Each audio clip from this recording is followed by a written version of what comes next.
But I didn't give up. I mean, I hadn't even gotten started yet. There was still so much to do.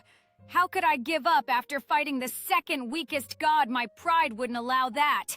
I wanted to take my place at the top of the pantheon.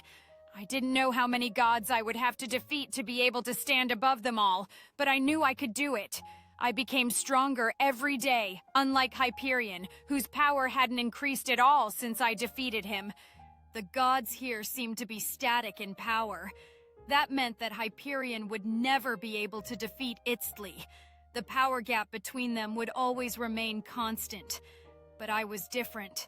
It was just a matter of time until I could close the power gap between Itztli and myself, and even surpass him. Every day, I pushed my limits, sharpening my skills and honing my abilities like a blade ready for battle.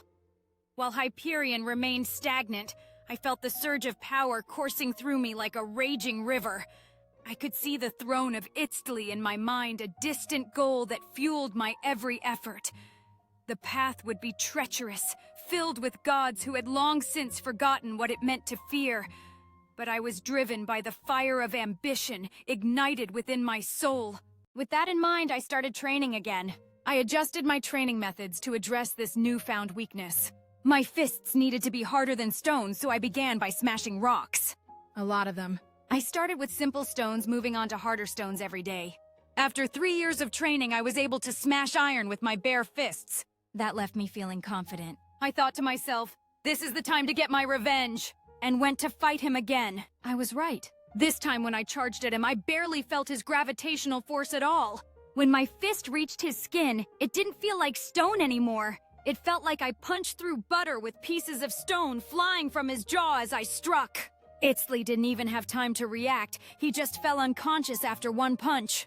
I hoped it was not too much. I didn't want to kill him, and I decided to stay with him until he woke up.